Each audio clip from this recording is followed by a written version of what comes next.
And there'll be a little pop-up that says, hey, do you want to record? Yes. All right, so officially today, we're going to talk about contract to close, and got to share my multitude of screens here as per usual. I think this is the one I want. And so when we talk about that contract to close portion of it, it's a really a customer service function that is kind of paramount. Like Bethany, like I was telling you on the phone the other day, when I train a transaction coordinator or an admin in my office, it's about being the hub of a wheel with spokes on it. And so you have all these different avenues that information needs to travel down. And so if you're transaction coordinating your own deal, or even if like our in-house transaction coordinator, Kelsey's doing it for us, you still have to understand like who needs what, when, and where, right? And so by now we should have a binding purchase agreement, and it should be on it's our listing. And so if you don't mind, Bethany, what's the address of that property?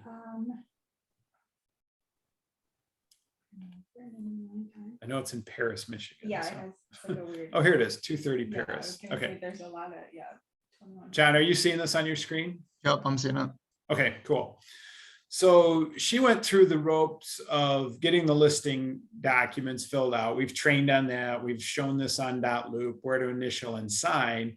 And in doing so, we realized that, hey, we got the listing inputted into the MLS. We got it up online. We got it marketed, went to Zillow and Trulia and everywhere else, but our office didn't know about it. So if we think about the old days when we had paper files on everything, you take a listing, you'd fill out a stack of forms, and you had to turn it into the office, right? Okay. And so the broker needs a copy of everything that you do, because God forbid one of you should fall off the face of the earth, then we still have a copy of it. And trust me, I've been through that. It's not fun to put those pieces of the puzzle together, but at least we have documentation on it to be able to do that. And so if we think about .loop as our file box for each property that we have, or our file folder, then how do we turn that into the office, right? And so that was part of that component that you missed. I'm going to move John over here a little bit so we can see this. But this right here, this submit for review. So now this has been done to my knowledge, right? Or is it saying still not shared? Some stuff says not submitted, but I think Kelsey did everything that needed to. Okay. So one way you can always check. So listing agreement is paramount, right? That's the legal document between us and the seller. Is if you're ever wondering, hey, did I turn that in? All you have to do is go over to these three dots and look at the history of the document. And so it'll start down here. May 27th, I guess I looked at your listing. You viewed the document. Whoops, hold on here. Went way too fast there. I modified the document. I think Candace was probably working on behalf on this. And so exported the listing document, which means you created a PDF out of it on May 27th. And Kelsey viewed it. Kelsey exported it as a PDF. And I don't see here that it has been actually turned into the office. And which is probably the case when you have all this. Now, this comes into play. This is really important, because if we look and say, okay, I get a legal summons, not so much typically on a listing agreement, but you would maybe on a purchase agreement, if you have a dispute between a buyer and a seller, law firm will call me and say, hey, we're going to subpoena these records. I can say, hey, so-and-so saw this and here's proof, they opened the document. Nice. And so that's a nice thing about this, is you have a timestamp document verifier, really. And so that's why that document history is kind of important. Now, so if we didn't turn in the listing, and over here it says not submitted, then all of your documents that you had signed. So we had a seller's disclosure statement, we had a lead-based paint, We had wiring, fraud form, delay of submission, and disclosure regarding agency relationship and all this. Now all we have to do is hit over here, submit for review. And submitting for review sends it to the office. So now you're doing the, it's going to ask me which folder I want. We're in the listing docs folder. So I hit submit and folder has been submitted for review. Now, all you've done right now is turn in the listing. Okay. So we also have, we received a contract on it, right? Yeah. So first thing I want to do is make sure that I've got a complete purchase agreement, because compliance, who reviews all of our contracts, believe it or not, I cannot review everybody's contracts here, That's interesting. even though I'm responsible for it. So we've trained our staff to review the contracts and highlight any things. Big things are always signatures and initials. So we're going to go through here and pull out, make sure that all of our I's are dotted, T's are crossed before we turn this in. And you may, if you don't have a signature, have to go back to the other agent and say, hey, look, I need a signature on this from your buyer. Maybe Mr. Buyer signed it, Mrs. Buyer didn't, vice versa, whatever. This looks to be pretty complete, so I'm good with that. Now, again, you're going to be doing this in Command in the future. Okay. And so the concept is really the same. If you think about it as assembling your file with all the right documents and turning them in as necessary. Okay. So typically I would do all those listing ones early on, like before it's, Yeah, when you take a listing, when when it hits the MLS, we Yeah. need the documentation. Okay. And those so just are like you're ones. uploading, you learn to upload your listing contract and your Yeah. disclosures, it Yeah. should just be a checklist item. Okay. And this is where the downfall lies, because we used to have this wonderful thing called a yellow sheet. In addition to the green sheet, the yellow sheet was the listing sheet and it had a checkbox on there, like, Like check all your yeah. things you And have so to you had a do. cover sheet that check, and I'm helpful. done. I'm turning in my complete listing package to the office. And so now in this day and age of technology, you kind of go with this mindset of like, hey, I've got my file here, somebody's got to have it, right? Yeah. I still have access to it, but I know. the rest of the I think office- that I should make like a the rest of the check. office doesn't know about it. And Right. so, Does it go in like a database or something, Jason, or does it Well, get like? yes and no. I mean, right now with .loop, which we're using, is you just have to think of it like a giant file box. Like I log out of my KW .loop and log in as broker KWGR at Gmail, which is the official broker signature .loop account. And then I can go in there under admin and I have access to every file. Oh, I see. And so, yes, it's a database, but it's also a file system. And so if we think about, the old days of a file drawer, and if we had all of our listings in one file drawer and then alphabetically by agent name, just like a mail slot, then we would know where everybody's listing is. Here it's by address. I can search a couple different ways for things, but as a broker, I still have to have eyes on everything. And so, so that's why we would have that. So now we've got a purchase agreement. We've got a binding contract. Now on the listing side of things, it's still vitally important that we turn this into the office, but it's not as vitally important as if we're the buyer and we're holding the earnest money. And so when you fill out that purchase agreement and you say, hey, I've got, if you're on the buyer's broker's end of side of things, then you've got $2,000 of earnest money. We need to collect that. And if we've collected it, we need to make sure it goes in the bank account so it's compliant with state regulation. And that's why we have these deadlines on your earnest money that needs to be in the office within 48 hours of an accepted offer. We still want proof of earnest money from the buyer's agent if we're only on the listing side of things. But again, from a legal perspective, we're not in violation of any law if you don't turn this in. So if we think about that checklist, though, of things that we need to turn in with are off. And so this green, they call it the green sheet because it used to be printed on a green sheet of paper. Now in .loop, it's just white like any other document. So just a little background on why it gets called that. So, and yellow sheet, guess what? Printed on yellow paper. So yeah, no great revelation there, right? And so now you have this filled in. I'm guessing Kelsey filled some of this in. And so you fill this into what I say the best of your ability, but if it's incomplete and you need something else in there, the office will let you know. Now in command, it's a separate function. It's more of a data entry position. This is like you're just fillable fields on a PDF. And so it looks like she's got this filled out pretty well. We could pull the buyer's name off the contract. That should probably be pulled in there. We've got the seller info. And again, our side is more important than the other side, because again, if Bethany falls off the face of the earth and I need to know who to get a hold of, then,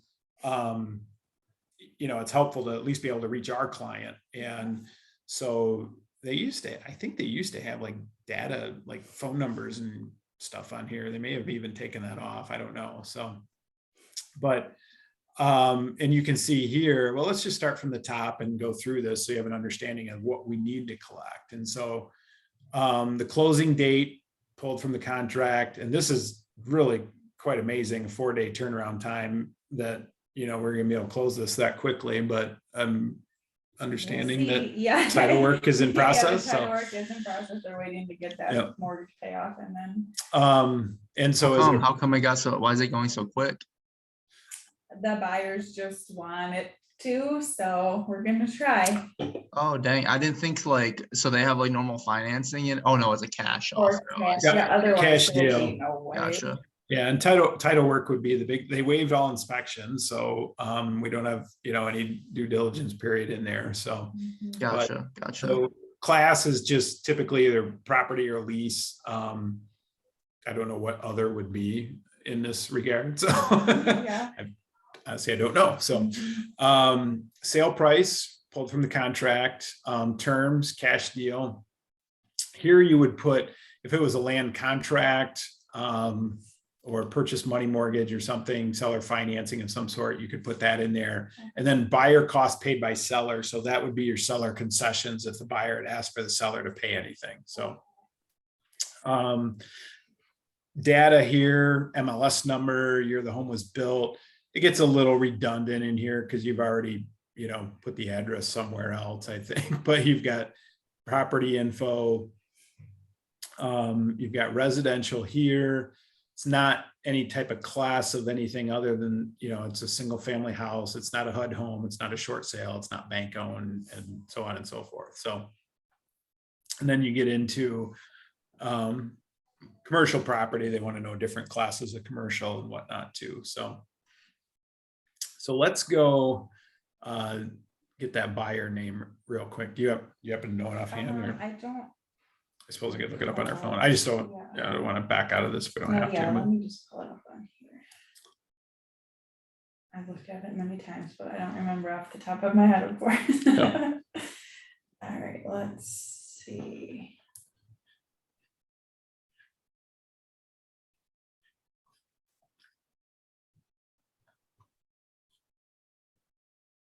Oh, they don't have the checklist on here anymore.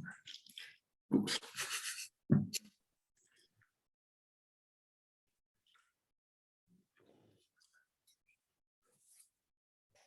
Okay, it's Joshua and Esther Godfrey. All right, Joshua, Esther Godfrey. Yes. Okay. And what company is Brendan Newcomb with? Remax Together. So that's something I'm adding to the buyer agent / company. And they're out of Big Rapids, I understand. Is that I right? believe so. Yep. We've got the earnest deposit here. Now, what we don't know is, do we have a copy of the earnest deposit yet? Did they verify that? Yep. Okay.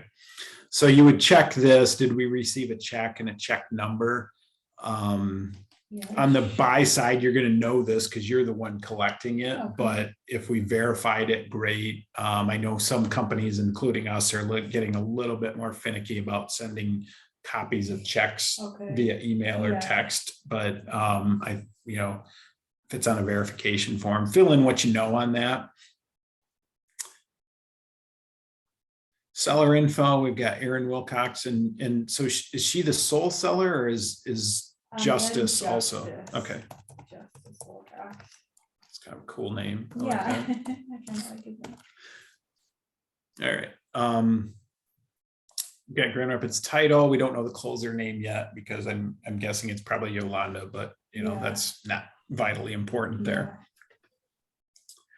And I think she might have left his name off. I don't know if it matters, but as far as like, she's the one that like signed the payoff form, Okay. and he didn't because they're not living together at the time. Okay. But we do have his signature on a couple things too. Yes, So, yeah. yep. Okay. All right. So commission is 3% on 220. Anybody want to do that calculation for me real quick? No? Okay. 6,600. You guys are going to get good at 3% math in your head pretty quick. So hope that's right. Then we have the broker fee in there, and then referral to an outside agent. No, you generated this lead yourself. This would be if we were paying like, Remax broker in Florida or somebody else, a percentage on that. Honestly, I have to go back and look at our splits on this to see. I don't have those off the top of my head, so I'm not going to fill those in right now either. But it's been a while since we wrote that up, so I gotta look at that. And then deductions, Kelsey fills in for herself that we've got a transaction coordinator and what we're paying her, and that's why we collect this to pay for that. So, and then now, wait a second, you are in the PC program too, right?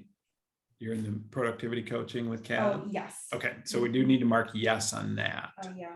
And we'll have to figure out, again, I'll look at that Yeah, I know, contract and figure that out it. too. So, all right, and then additional notes. This is where there used to be a nice little checklist down here, a checkbox. And when I was, again, doing things on paper, I just look at the file and go, okay, here's my purchase agreement, check, and check them all off. Here, if we're gonna save this now and back out and then go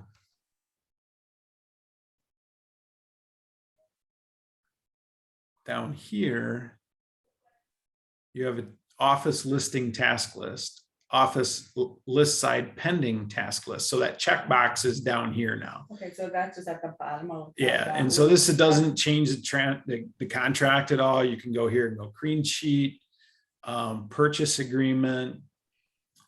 We don't have a copy of the EMD yet, but or at least we didn't put it on the green sheet that we did. So, okay, so you do have it. So we have that. All right. The MLS detail page. So one thing that I think we're supposed to be doing is printing a PDF of that listing. Let's go pull that address a second. We can do that real quick here. Like she sent a copy of like the earnest money deposit. Oh yeah, right there in the dot loop. But I don't know why. Else you can't. What's the street name on that? 230th Avenue. 230th. Compare it. All right.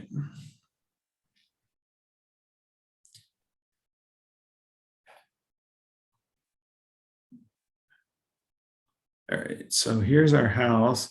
We're going to do a real quick print to PDF on this. Whoops, I don't even need to do that. Let me go back here. Oh yeah, I can do it right here. So now I've got a PDF of it just downloaded. I can go back here, go to documents, and she may have, no, we didn't get one in the listing file, but so we'll just add it here. Boom. Done. And where do you do that under like browse or like where do you drag? Yeah, so stuff? you just go add document, Add and then it downloads to this bar down here, and I just Okay. drag it and drop it right in there, and it's done. Okay. So then we go back to our checklist, and I can check that off. I've got fully executed lead-based paint. Well, this was built after 1978, so all we need is the top portion of that signed, and then we should have seller's disclosure. So now we can turn this sale in. by doing the same function. So we go back up here to our listing, and I've got this, I've got my green sheet, I've got my purchase agreement, my seller's disclosure, lead-based paint, and a copy of the earnest money, right? Yep. And I go back up here, and remember, this is under pending docs. So I'm not going to share it, but I'm going to go in here and submit it for review. Okay. Now, I'm going to tell you, we're going to hold off on that. Okay. It's the same function, Yeah. but I talked to Kelsey the other day, and she's already got it going in command, and I don't Okay, want so we to, don't screw I don't it want up. to screw up the But office. just to By, learn, this is how you do Yeah. it. so that, again, we're just doing this in that loop. Okay. And is that And something like when we're doing this, we should double check with her? That well, Kelsey's, again, with you guys on my team, Kelsey's our transaction coordinator. Yeah. So we rely on her to do these things. Okay. But ultimately as agents, it falls You on gotta us to double check know and that. understand that it's been done. And I don't think, again, if Kelsey falls off the face of the earth, we're gonna have to step in and manage our transactions. Yeah, And so so we need to know the basic, like, Yep. things, which is good. I still maintain that having an agent do their own transactions for 6 months is good training, because Yeah. you're gonna, and I know where my weaknesses are in transaction coordination. For me, it was Yeah. always surveys. I'd have it on a checklist, and survey was always the last thing that got ordered. And then I'd be like scrambling trying to get a survey done at the last minute because I forgot about it.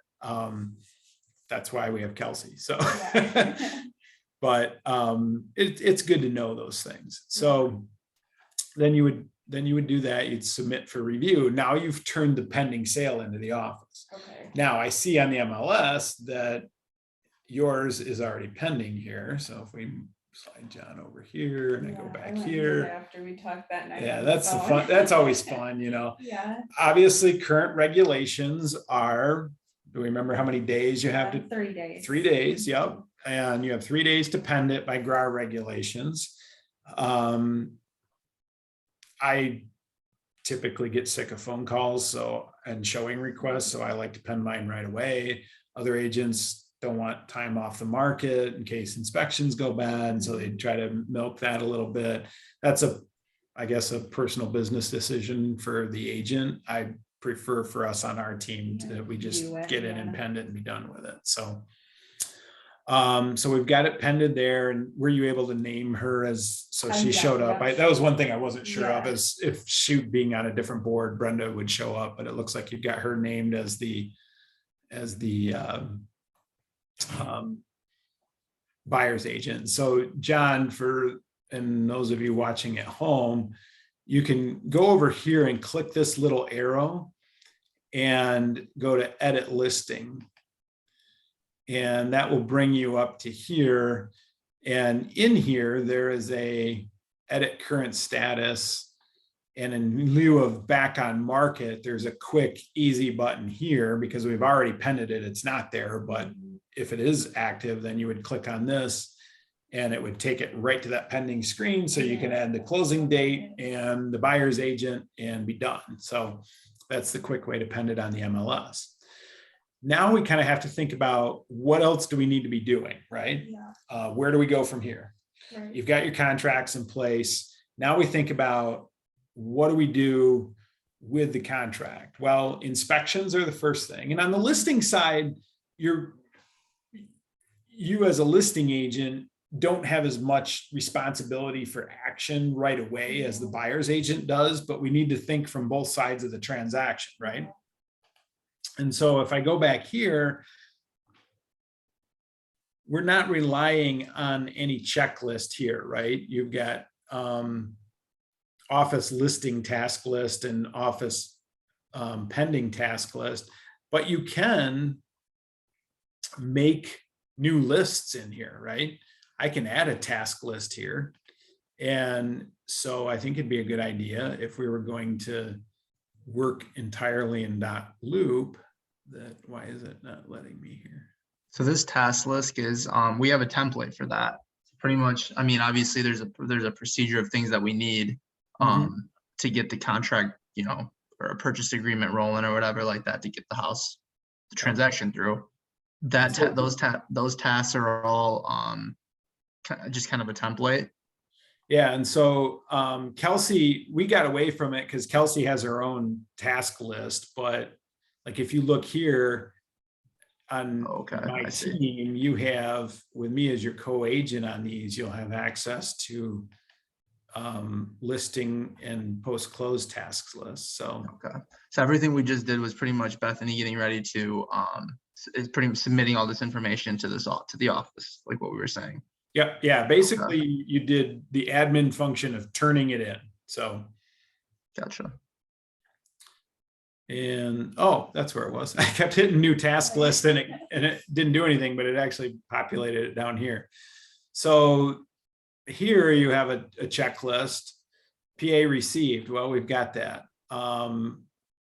This should say pre-qual or proof of funds. Did we get proof of funds? Yeah, and Okay. I have that, I need to give that to anybody else? No. You, You verify it with your seller. Again, it's oh great. My wife's messaging me profanities on our recorded Zoom call. That's awesome.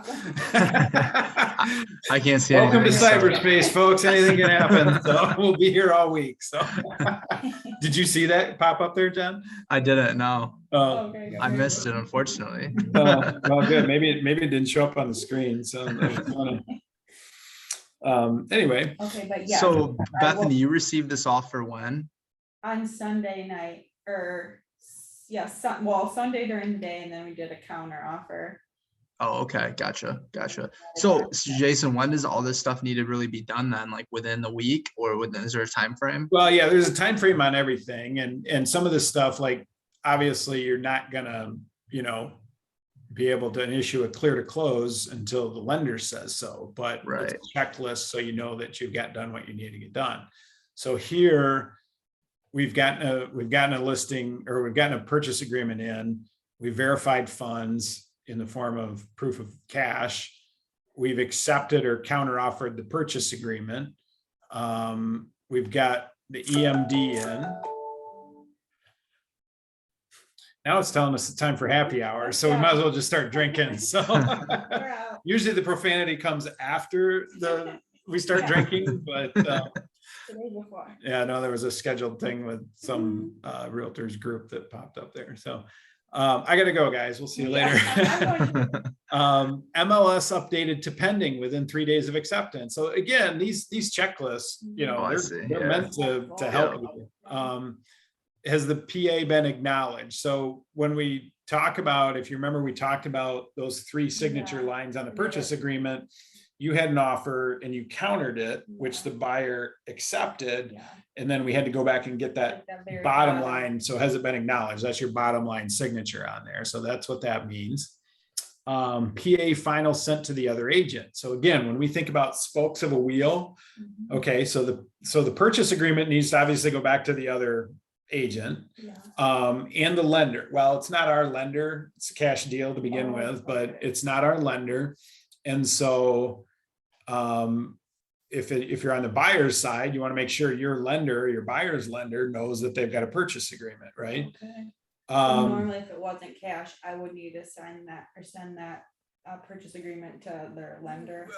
If you're on the buy side of it, on the Okay. listing side, it's kind of the buyer's agent's responsibility. But again, in our world, our job is to make sure stuff does not fall through the cracks. And We're so just making sure everything needs to. it's where it needs to go. it's a gauge sometimes that you have to read with the other agent, and that comes with experience of like, does the other agent know what they're doing? Yeah. I still get micromanaged by other agents. I don't like it, Yeah. but it happens and it's who they are. And we need to learn to live with those agents, Yeah. just like, They're just trying to get everything done. and so that it's they're- different personalities. Personally, I don't mind it because it means they're on top of things and I like that, but sometimes it can be a little time consuming too. Yeah. But again, ultimately it's people's lives and financial well-being hanging in the balance. And so if we think about being the stewards of hundreds of thousands of dollars, we need to take this seriously to make sure that everything gets done. Right. And so when we think about, okay, I've got a flake of an agent on the other end of this deal, and I've got a pre-approval letter from, Bob Smith at Mercantile Bank, and I know Bob, I'll be like, hey, Bob, did you get the purchase agreement. Yeah. No, well, here it is, it's, Okay. might not be our job technically, but this isn't a union shop. You do what it takes to get things done. So, are you a union man, John? We were, the company was a union until the bankruptcy, and now the new company's crushed it, so. And for that exact reason. Yes, and all political things aside, so Yeah. unions had their place, but the union mentality is that's not my job, that's somebody else's job, so I'm gonna lean on a broom until, and And they're protected for it. our world, real estate, you do what needs to get done to get it done, so. Right. I've spent far too many years of my life digging things, painting things, hauling things, doing dirty work to make sure things get closed. At least I can do is make sure a purchase agreement gets over to the lender. So even if I'm in the Definitely. listing. Seller's disclosure signed by the buyers, that typically is presented with the offer now, but in the event that it isn't, we track that down. Green packet turned into the office. So again, we're kind of antiquated. We're going back to that paper mentality, but this means submit for review. Now we're getting down to timeline stuff. So when we talk about getting stuff done in that first week, inspections scheduled. Now the old purchase agreement, 10 days, right? Unless it was waived or buyer's agent wrote in 5 days. Now you have to go back to the purchase agreement and say, what does it really say? In this instance, it could be 5 days. In this case, they waived it. So we're just going to check that off. Title work ordered, turned in with a green sheet. So you have the ability to order your title work out of .loop, right? You've got the form for it in here. You've got the contact for it with GR Title. If it's not closing at GR Title, you're going to have to reach out to the title company that it is closing at, whether it's Chicago or Lighthouse. Keep in mind that the title work is the seller's decision. And again, if we're presenting that RESPA form, if we're presenting title, the title paragraph in our purchase agreement that says, hey, title work is to be ordered by so-and-so, it's really the seller's choice. We can't force a seller to close at our office. I sell it as a customer service. I say, hey, I can run down the hall and talk to our closing department. They're close, they're handy, title rates are set by the state of Michigan, but ultimately we're obligated to order, turn in a title order to whatever title company the seller tells us to. So in this case, we know it's been pending rider put up. Have you put a sold sign on the property yet? No. No. Okay. So we're gonna leave that one blank. And is there a certain time? There's no regulation on that. I think sellers like to see sold signs on their property. Yeah. You could debate whether or not you should be using an actual sold sign prior to a closing. So there's pending sale signs or under contract or something like that you can put up in the meantime. This one's going to happen so fast that like, hey, let's get up there this weekend and put a sold sign on it. But Okay. and so hopefully you get a little possession after close, you get a little bit of time. Either way, it's good to get sold signs up. Okay. Well and septic. Now I'm assuming they waived the They well and waived septic those. also, so we're good there. I don't know why pending rider put up is on here twice. We could probably remove that. We don't have an appraisal to do. Now, when we talk about that timeline of things, inspections is that first domino to fall, right? Like we don't really do a lot until we know inspections are cleared because buyer's not going to pay for their appraisal until they know that they're going through with it. In most instances, although I talked to a lender today that said he orders the appraisal every time he gets a contract across his desk. So that's kind of on the lender anyway. But again, we want to make sure it's been done and communicate to our client, whether it's the seller or not. Hey, appraisal was ordered, should be done, should be scheduled within a few days, completed by such and such a date. We're going to stay on that for you. Because again, all we can do is bring value to the table, what our service is. Repairs requested. Well, we know that we can check that off because if they're waiving inspections, we don't have to worry about that. Repairs completed. survey ordered after appraisal. So again, that was always my trip up, right? Like, and I think if we're representing a buyer, a survey should be ordered, or at least estimated rather quickly. Like the timeline that surveyors are working on now, being busy.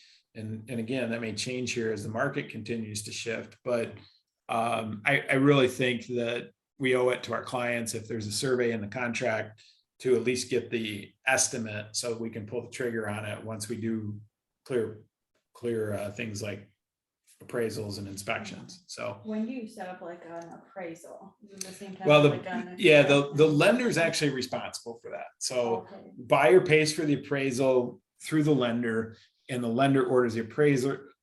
It goes to a clearinghouse and the appraiser's signed, and then we get contacted for that. And so we don't have a lot of control on that, other than, hey, when is it going to be done, or is it back yet? And that's, where Kelsey comes in. That listing on Hoyt that we just pended last week. We haven't heard on the appraisal yet. It's been a week and a half. I'm starting to get a little annoyed, because they waived inspections on that one too. But sometimes we're at the mercy of the lender. I don't panic on things like that. I I monitor it. And as time goes on, I start to check on it more. So, but surveys aren't totally required either, are they? Depends on the contract. So if the contract calls for one, then yes, but if not, then we haven't signed an appraisal waiver or a survey waiver. So gotcha. Sold rider and put up and pending taken down. So after the closing, right? Have we? Well, I'm not going to check that because we haven't done that yet. So, and I'm not going to mark. So I'm assuming they waived the survey too, right? If they want to close. Waived all inspections and so we can check that off. So these are kind of post-closing things here. Sold rider put up, and I thought we had, this is kind of out of order. Let me see, it should be there. Final walkthrough should be here.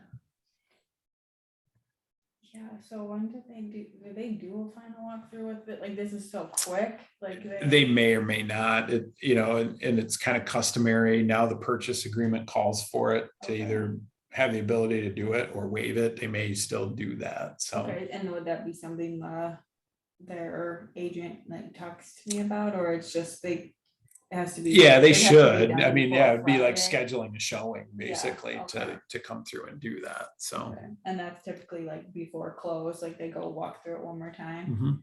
So like they would want to do it tomorrow, maybe. Probably a good idea. And with things like that, you have in the purchase agreement, you can stipulate it. If it's not in the purchase agreement, seller doesn't have to let them do it.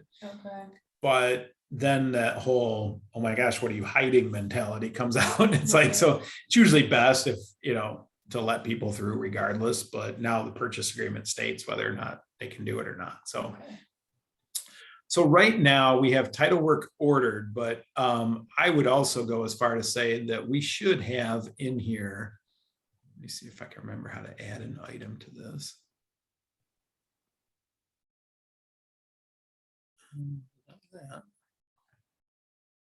There we go, add a task. One of these should be title work review. I looked at that today. And I don't know where that went. Let's see if we can find it. Did it? Yeah, there we go. Moves it to the top of the list, which is not ideal, but we can move that around. So once the title work comes in, we should be reviewing that. That's probably a lesson for another day. I think we're actually going to have a Con Ed, not a Con Ed session, but like a lunch and learn sort of session here in the office on it soon. But, title work is important because knowing how to read the title report, to read it as soon as it comes in to make sure that there isn't anything that could create a red flag. Because the one thing that can delay a closing is things that need to be taken care of at the last minute. Now, the other thing, did we see a payoff for mortgage in here anywhere? There should be, I know there is one like sent and everything. Yeah, let's see should here. I don't see that in here. Oh, And loan submitted to underwriting, that would that's, be helpful, because yeah, it's way something up I feel here. like is a big thing that could be. Like, I mean, obviously, like I kind of didn't realize it till we talked and. That would have been bad. And still could be, that could be the thing that holds us up. yeah, so your listing, in your listing packet is a loan payoff authorization form. And that needs to be sent to the seller for them to sign out with their mortgage information. Typically, it's going to ask for a social security number. And then they sign it. Title company orders the actual payoff. We're just the delivery vehicle for that. One of the things that I'll have to double check with Kelsey on this. One of the reasons that may not be in there is because we're asking for mortgage information. I think we've actually pushed that over the title company now to reach out to the seller, because from a wire fraud, we just don't want to get involved in handling that document anymore. And I think that's kind of been why that's not in that task list anymore. So that typically they do that. It was Yep. just gonna be so tight this time that she Yep. had them fill that out, but so that makes sense. So that's kind of where we're at on that. So right now we're in pretty good shape. We've got, and this is going to go quick, but you've got title ordered. Traditionally, you would expect, 2 weeks on a cash sale, 30 days minimum on a finance sale. And so you got a little time to breathe and not that would panic be on like, oh my nice. God, what did I forget to do? But so right now, I would say you are all caught up on this. Again, Kelsey's on it. We know that. Yeah. But if you were managing on this on your own, we'd look at this and say, hey, I'm in pretty good shape. So now we can know that you can use this as a document management tool. Now, if we think about this in Command, and I don't know, have either of you spent too much time in Command yet? I know you've been working on it a little bit. Yeah, a Yep. little bit. So. But the philosophy in Command, and I would say we probably don't have enough time to dig into it today to walk you through all these same steps, is it's more timeline oriented. And so you start out by entering the opportunity into Command, and it shows up in your contact file. And then you go to your opportunities. And then like, once you're an active listing and go pending, you just pick it up and move it. You go, okay, I'm pending now. I've done all my pending tasks. And you can put those task lists in there. That's good. That will ensure that we've got, we're moving that along. Now, again, I like the fact that we have a transaction coordinator. I think it's important that you understand the steps to get this done. Yeah. I remember my first transaction. I went on vacation after I pended it, and I didn't know I needed to order inspection. Yeah. So I remember you telling us that. and so this is your broker talking, by the way. So, I mean, but anything that you can do to have a checklist and a safety net underneath you is important. Customer service, that communication, like if I'm managing this transaction, that's great. If I'm still the agent, I still want to communicate with my clients and give them an update and say, hey, here's where we're at. Our team philosophy is kind of, here's what's next, So when you hang up the phone or you're done with an email, you kind of have that little blurb on there of like, okay, we've got inspections done. They've cleared those. Here's what's next. The appraisal is going to be ordered next, or we're going to review title work when that comes in. So those steps to closing, they understand what's going on, and it's not just oh, I sold my house and now nobody's talked to me and I got to be at a closing 3 days from now, sort of thing. And so, that it's important for you guys to know where you're at in it, so you can convey that to your client. If we think about those spokes of the wheel for a second and say, okay, who all is involved in a transaction, right? Who all needs this information? Well, you got your client, right? They should be number one. You've got our office. You work for the brokerage. Brokerage needs copies of things. We showed you how to convey that information by submitting for review. We've got a lender potentially on deals that aren't cash. We've got another agent.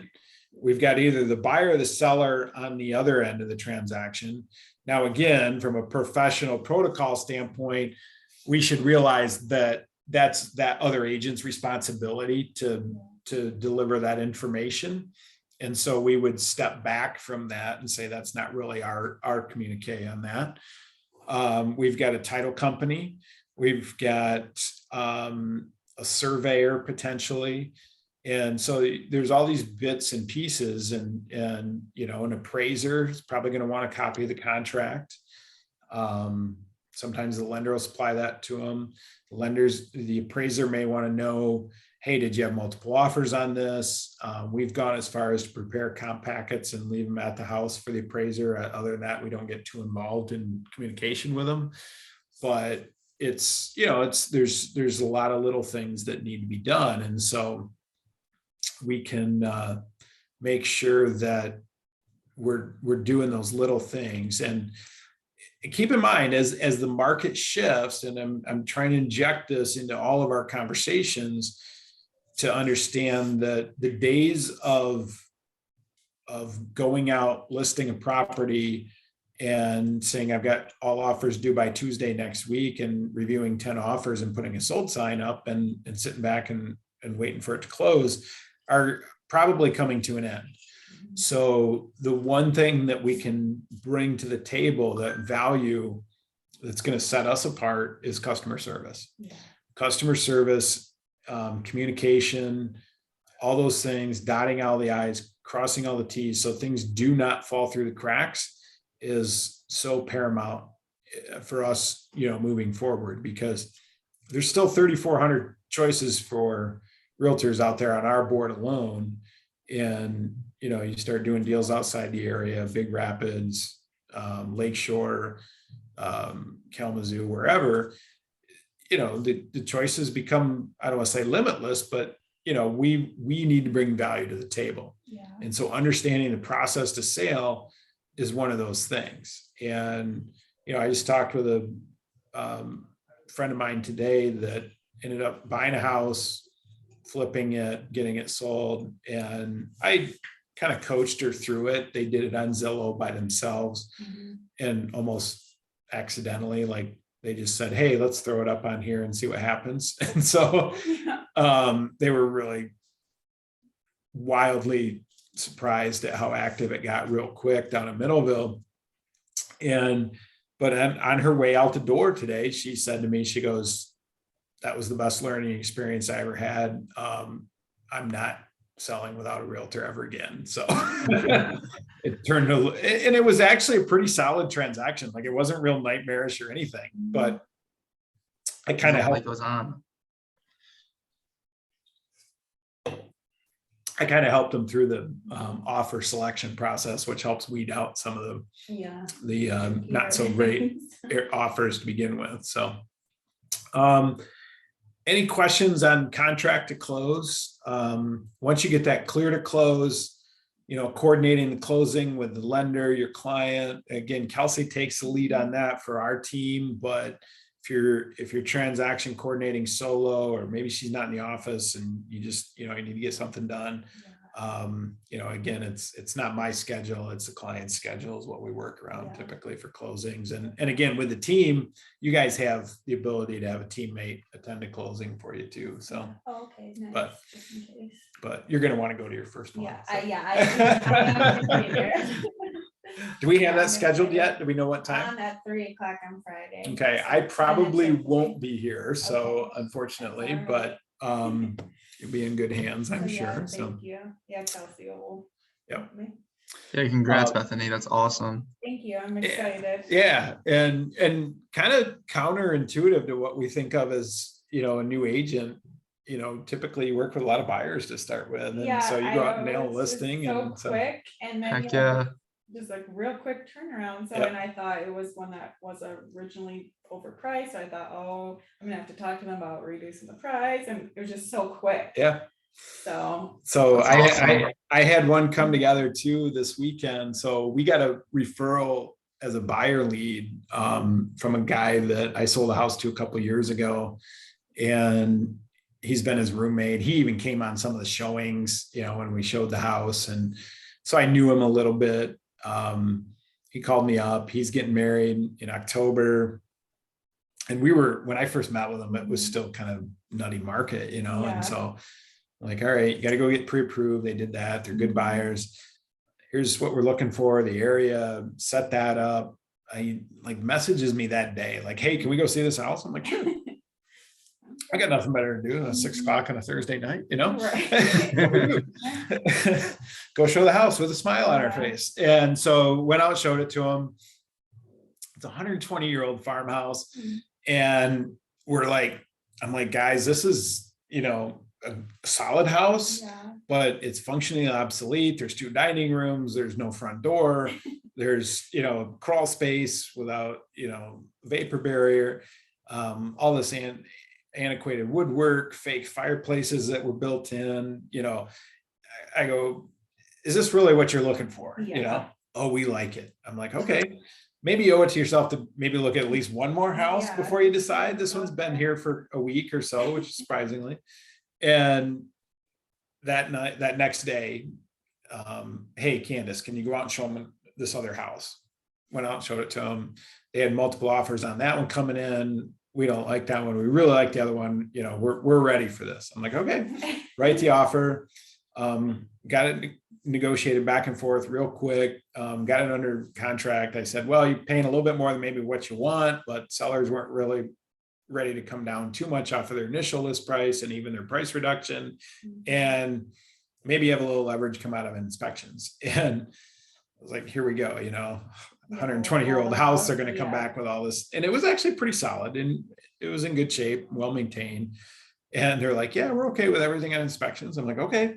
So sometimes you just have to get out of your way selling, and it's like, I learned that lesson, and maybe I've told you this, guys, before, and it'd be interesting to see if somebody messages me, if this gets to YouTube, and says, I had a mobile home salesman tell me, like, sometimes you just have to shut up and sell. I'd take people into the model, and there would be red carpet in the couple of the bedrooms, and I'd be like, oh, well, we can get this carpet changed out. And the lady was like, I like the red carpet.